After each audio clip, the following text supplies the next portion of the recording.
Doctors estimate 10 to 15% of couples struggle with infertility. Last November, KOMU 8 News explored the issue by talking to several Mid-Missouri couples about their experiences.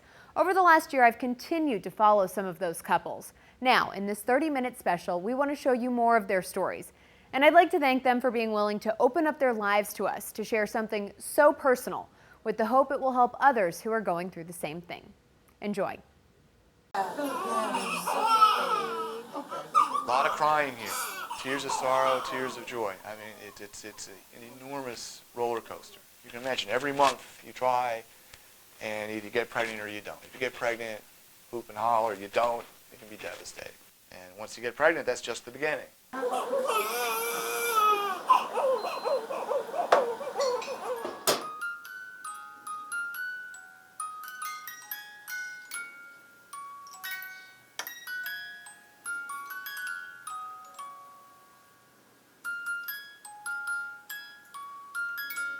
We met at kind of the lowest point in both of our lives. We were both newly back in town, and I got a job delivering for break time the little sandwiches that they serve in the coolers, and she got a job as a clerk at break time. First date was at Steak and Shake.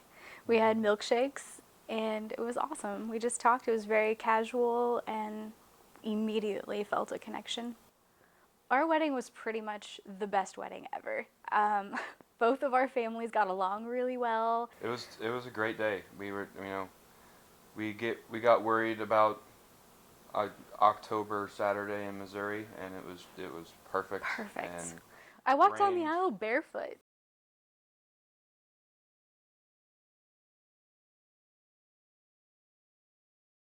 That diagnosis was not treatable, but they could do some things to help maintain my reproductive system. We decided that we could do the artificial insemination, or the IUI, I think he said like 4 or 5 times he would try it. He felt like my chances were pretty good because I'm 30 and relatively healthy.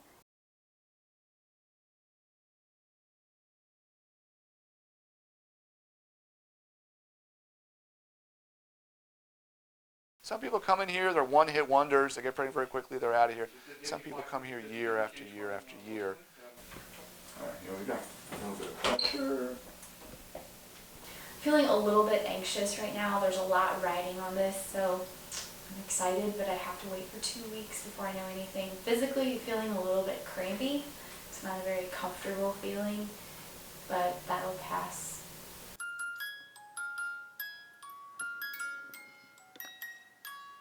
In the back of my mind, it haunts me that it's not going to work, and I want it to so bad that I'm afraid I'm setting myself up for heartache. It didn't take long.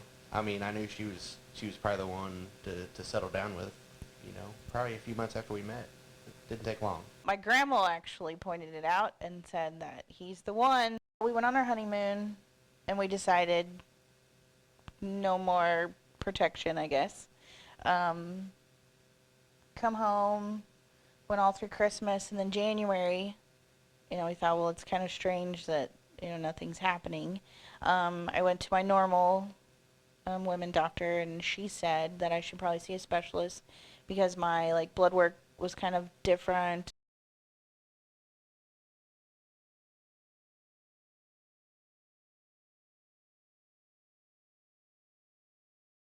The job's basically very simple. You need to get a good egg with some good sperm in a good uterus. That's our goal. Unfortunately, the devil is in the details, and getting that to happen is sometimes very tricky. First thing we do is we try to get the woman to ovulate, usually with something very cheap. Usually use a medicine called Clomid, and we follow the progress of the ovulation with ultrasounds. And as soon as the eggs are ready, we generally trigger ovulation to occur at a very precise moment. That's done generally with an injection. And then generally we do insemination. So we just did some trials here and there of different medications. It just was terrible. One of them made me crazy. It just was getting frustrating. And so we started fighting a lot because it was so, I wanted it yesterday, or 2 months ago actually, and it's not happening. We Sarah's uterus and we see a single sac. We did get pregnant once, and then we had a miscarriage. Almost a third of our pregnancies will miscarry. I tell them a blue line on a stick is not a baby. When you're staying up all night and changing diapers, that's when you know it was successful. He said that maybe we should take a break, and which I was all for because I was so just worn out to the max. We really just clicked, like, from the beginning.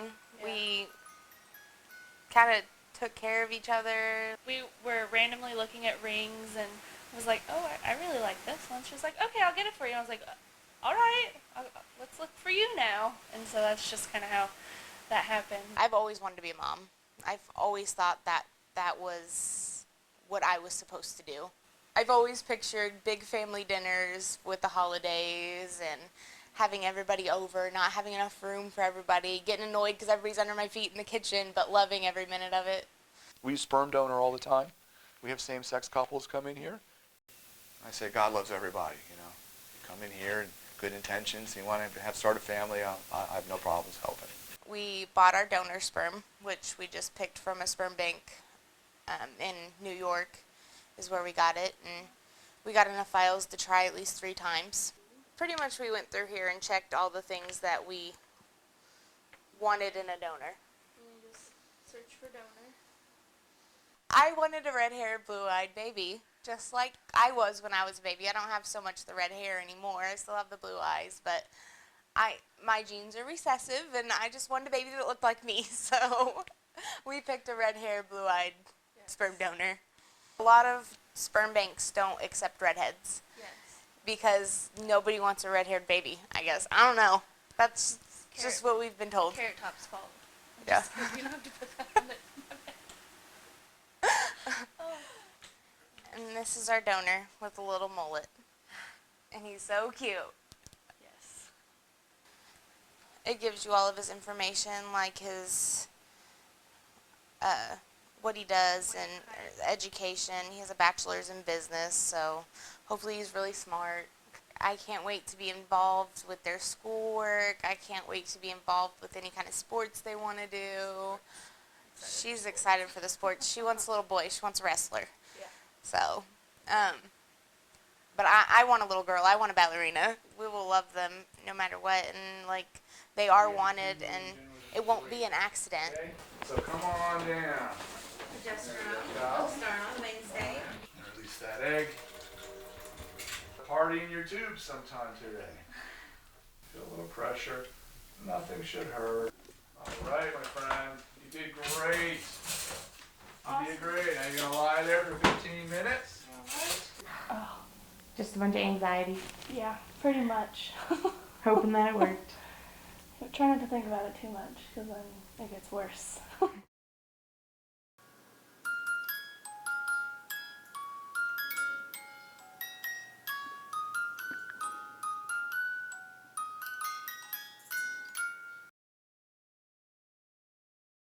One healthy baby. I know that there's chances of multiples, which we're fine with that too. Kind of in the back of our mind, it's if there's 2, then we don't have to do this again.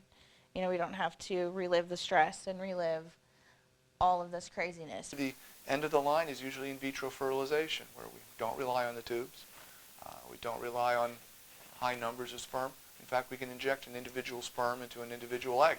I would say about 25,000 Since we started, yeah. since we started, 25 to 30. And is that including what you're going to spend on the in vitro? Or No, that's before. That's just the medications, the surgeries. I don't get paid a whole lot, Sarah don't get paid a whole lot, but we just did it as we could.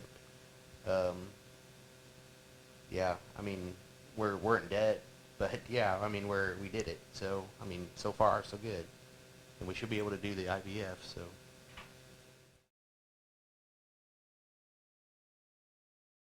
I mean, money is a big thing in staying married, I think, Right. and wanting something so bad. And you don't want to put the blame on each other, but most of it, if you want to, it's my fault that, this isn't working out. as far as my body goes. And so I hated myself because I couldn't make him a dad.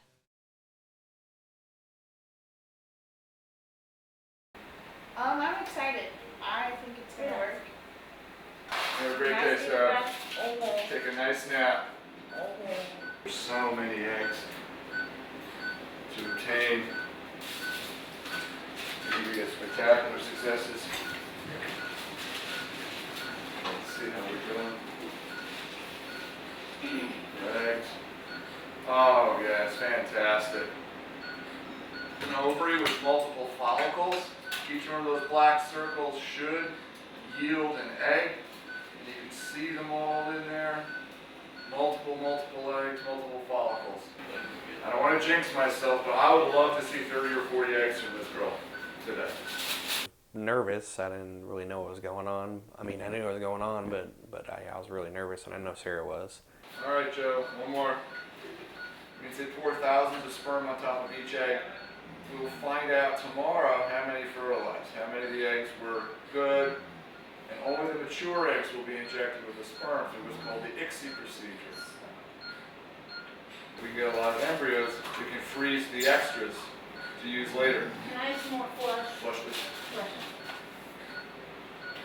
That makes this procedure much more efficient. It means theoretically she can have more than one child from this one procedure. Okay, you're all done. You're okay. Okay. All right, you're fine. You can Very cold. just a little bit. Okay, yes. All right, everything looks good. You should go. 32 is what he said. That's good. And she asked me, will there be 32 babies? No. It's just you have better selection. Yeah. We kind of go back and forth.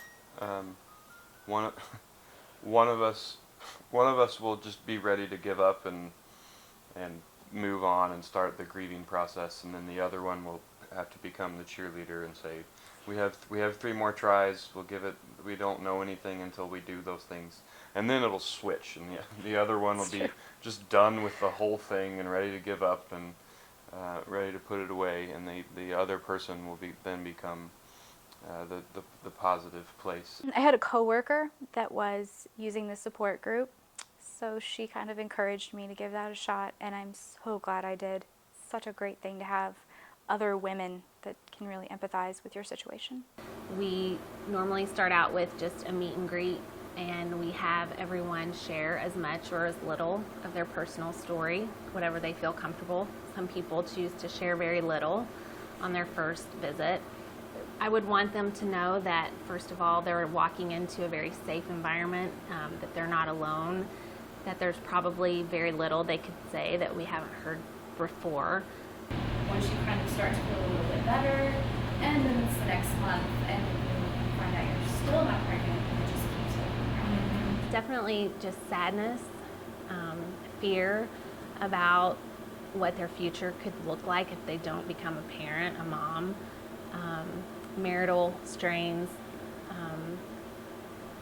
anger at God, anger at, just life circumstances, lots of, jealousy over friends who are getting pregnant one after the other and having to go through baby showers and all of those things that you want to be joyful about. And many times you are joyful, but it's in the midst of your own heartache.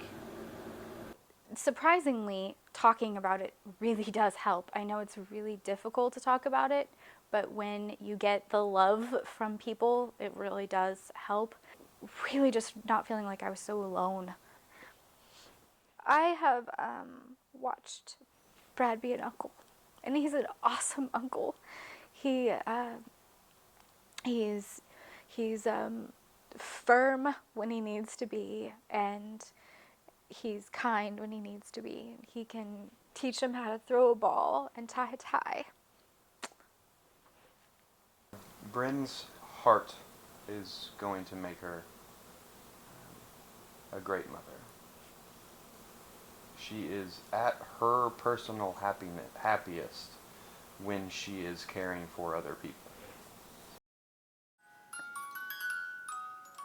It was like 5:30. Yeah. She woke me up. I have to pee, and I was like, oh my god, okay. And then it said pregnant within like I don't Like right away. Yeah. And then it said the 1 to 2 weeks, so we were pretty excited. It was really exciting. This is what's called the fetal pole. It doesn't look like a human being yet. It's becoming like a seahorse right now. There you go. It looked like a little dot to me, but I mean, it was cool seeing the heartbeat. That was really cool. I'm excited to hear it. I have a stack of positive pregnancy tests. There has been one since October 1st, every day. Just to, he thinks I'm crazy, but it's like, I have to, it's a mind thing. So very early, there isn't really even a fetus now. There is no heart, but there's the early, what I call early sprout. And we are seeing the signs of a sac in the uterus. Nerve-wracking, my heart kind of in the throat kind of thing.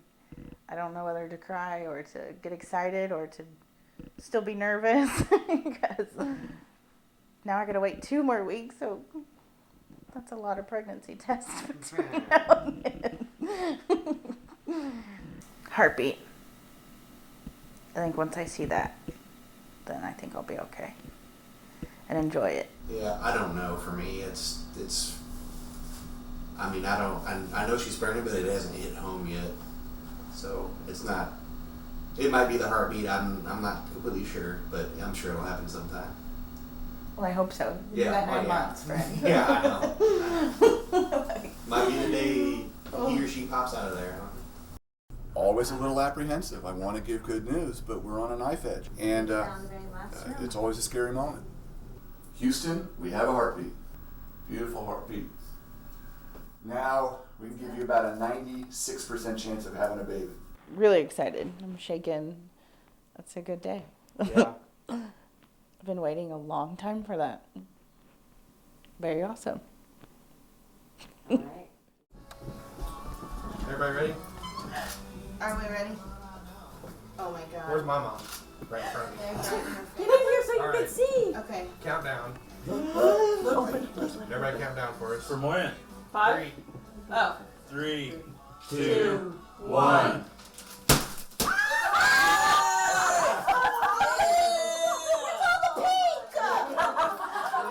I was so sure it was a girl. I had dreams it was a girl. I wanted a girl. I always thought I'd have a girl first, like forever. So. But it's not. It's a boy. I know. Yeah. That's okay. It's okay. Yeah. We're excited. Yep. real Finally.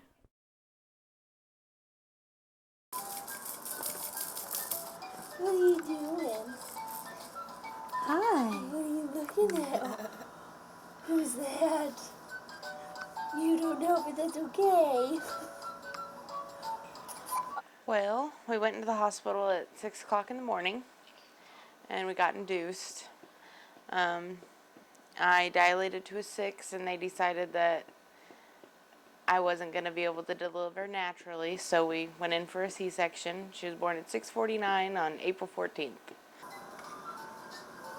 No, you don't cry. Oh, what? When I started having pain from my contractions, I regretted ever getting pregnant. It was horrible. But then I got the epidural and it became better. And then once she was born, it was Nothing else mattered. yeah, pretty much nothing except for her. It's a real big learning experience, for sure. Yeah, first time parents, it's rough. I mean, she was great, but learning how to, fix her every need and everything else was so stressful. It was amazing in one breath, but in the other, it was so scary. She's changed a lot about life, and it's been great, and we're so happy that we have her. And it's awesome being parents. Like, just having something to love so much, like, you can't even put it in words. They become your whole world, and all you care about is them. Oh, yeah?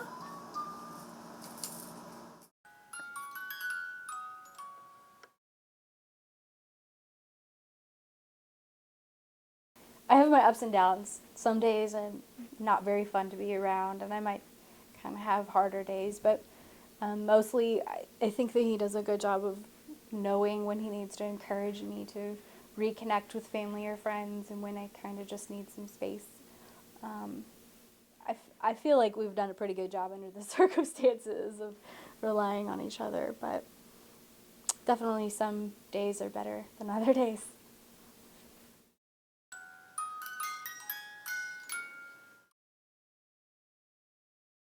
I'm excited, but it's still like kind of nervous. Like it's really gonna be a baby after all this time, and now it's like really happening. And they come in at like 10 and started the Pitocin, and then progressed to a 3 within an hour, and so did contractions. I don't know, like 4 minutes apart now? Yeah, they're anywhere from 2 to 4 minutes. Broke my water at like 10:30, which was really uncomfortable. And then got to a 5, and I decided that it was time to have an epidural because it was way too intense. Okay, Dr. Schmidt will be in here in just a second. I'm a little nervous, but I'm not real nervous about the baby. Having the baby, just I think I'm more nervous about getting home and getting into it and trying to get into a routine, which is probably the most difficult thing of having a baby. So that's the most thing. That's what I'm nervous most about.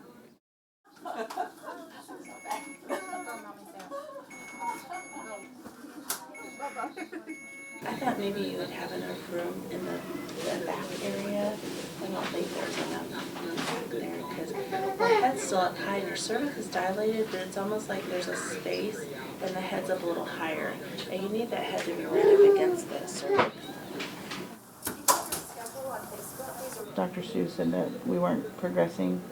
My cervix started swelling. She said C-section, which is the last thing I wanted. I didn't want to do that at all.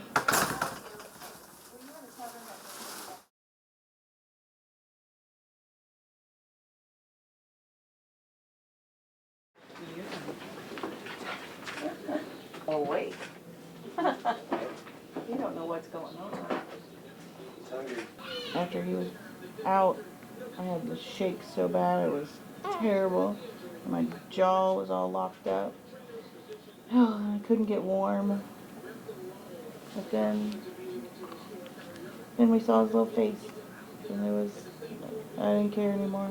I was shocked that something like this could come like that. I was amazed at the whole process. It's amazing. It really is. Look at his little tongue. Just keep on going, little boy. Here it goes.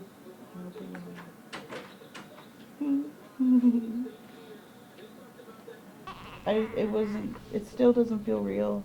Like it doesn't, I don't know. It's still, I guess, like in shock that we actually have a baby now. Finally, after all this time. Like he's mine. You have to keep him.